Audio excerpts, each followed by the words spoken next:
The Devils on the Run tour is a traveling exhibit featuring items from the Warrens Occult Museum, known for its haunted artifacts such as the infamous Annabelle doll. While I've already shared my detailed thoughts on the problematic Annabelle case on our podcast, which is linked in the description, I initially thought this video would simply focus on what it was like to meet Annabelle in person. However, after directly experiencing many of the museum's objects for myself, I realized the problem goes much deeper than one doll or one story. The entire experience was framed through an unmistakably religious lens. The event was complete with a priest, crosses displayed throughout the room, and prayers. While this might make sense, given the Warrens' devout Christian faith, it created a setting where fear and holiness were tightly intertwined, casting everything outside of that worldview as evil or dangerous. As I moved through the collection and read the descriptions of each item, a pattern became hard to ignore. Their horrifying collection of 750 plus haunted objects wasn't just a set of paranormal curiosities. It reflected a long history of how different beliefs and cultures are often misrepresented through a single faith-based narrative. Many of the items labeled as haunted, demonic, or possessed were spiritual or cultural artifacts from non-Christian traditions, objects that hold meaning and reverence for other communities. And while we only saw a small snapshot of their collection, I'm sure that this problem goes much further if you look at the collection as a whole. Among the exhibits were voodoo dolls, tools used in witchcraft, ritual objects, and artifacts connected to satanic priests or pagan practices. Yet rather than exploring their origins with curiosity or respect, they were portrayed as inherently frightening. This approach reinforces harmful stereotypes and perpetuates fear toward practices outside of Christianity. It turns diverse cultural expressions into spectacles of horror, rather than opportunities for understanding. This raises important ethical questions about how spiritual and cultural artifacts are presented and profited from. When these items are stripped of their context and reframed through a single religious ideology, they lose their meaning and risk becoming symbols of prejudice rather than education. The Warrens Museum, and now this tour, profits from that sensationalization every single day, capitalizing on fear of the other while ignoring the complex spiritual histories behind these items. As someone deeply interested in the intersection of culture, spirituality, and storytelling, I believe these artifacts deserve to be shared, but they need to be shared responsibly. Exhibits like this could educate visitors about global traditions, highlight the beauty of different belief systems, and show how spirituality varies across the world.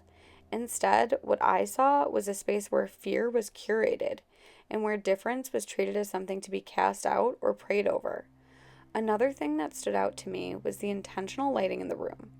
The tour took place in a dimly lit space glowing with red, green, and purple lights, creating kind of a haunted house vibe meant to make everything feel creepy. While atmospheric, it immediately raised red flags for me. When groups rely on dramatic lighting around haunted objects or locations, it signals that the goal is theatrics, not understanding. Lighting like this tells visitors what to feel before they even look at the artifacts. Red warns of danger, so of course that was the most heavily used. Instead of encouraging critical thinking, it manipulates emotion, reinforcing the idea that everything in the room is dark or evil. This kind of setup isn't about exploration, it's about performance. It also reveals something about intent. The lighting and prayers aren't there to teach, they're there to control perception. If these artifacts were truly powerful or meaningful on their own, they would not need mood lighting to make them feel important. The lights turn cultural and spiritual items into props for a spectacle, not pieces of history. Ultimately, this choice shows how easily the paranormal can become staged fear. Every shadow and color was curated on purpose to guide emotion and reinforce one worldview. Once you notice that, it's hard not to see how much of the haunting comes not from the objects themselves, but from how we're being taught to see them. Another detail that stood out, intentional or not, was the lack of air conditioning. It was unbelievably hot, and the discomfort quickly affected everyone in the room. Studies show that high temperatures can increase anxiety by triggering the body's stress response. When we overheat, our heart rate rises, Stress hormones like cortisol spike and our tolerance for discomfort drops. In other words, heat naturally puts the body into a fight or flight mode, even without any clear threat. In the context of the tour, that meant that the environment itself became part of the fear. The heat, paired with the dim lighting and religious imagery, made everyone more suggestible, primed to interpret their discomfort as something supernatural. Whether this was deliberate or just poor planning on their part, it did work to amplify fear through physical stress rather than actual paranormal activity, which we experienced none of, by the way. Then it was time to see Annabelle, the moment most people had been waiting for. Surprisingly, there was no guide at any point during the tour, including the visit with Annabelle herself. Not a single staff member offered education or context about the objects on display. They stood by, mostly silent, watching the crowd move through. It was entirely self-guided, more like a photo opportunity than an educational experience. Visitors were allowed to approach Annabelle for about 30 seconds. Staff would snap a quick picture of each person beside her, then move them along to make room for the next group. Beyond that, you could only view her from a distance, surrounded by glass and crosses. There were no explanations, no storytelling, just a silent display meant to provoke emotion. What struck me most was that, despite all of the build-up, we didn't feel any negativity from Annabelle at all. That really didn't surprise me, though. I fully expected that based on my past research into her case. Everything I've learned about Annabelle over the years pointed to a story that's been embellished, sensationalized, and misunderstood. So when we stood before her, I wasn't waiting for something evil to happen. I was waiting to feel the truth behind all of this. And what we felt wasn't fear, it was sadness. A deep, quiet heaviness, almost depression, that filled the entire room. It was the energy of something misunderstood and overexposed, not malicious or demonic. The contrast between the theatrics of the tour and the reality of that moment was striking.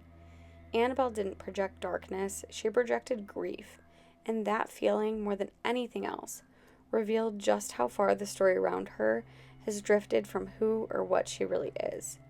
We quietly apologized to her, not out of fear, but out of genuine care for what has been done to her over the years.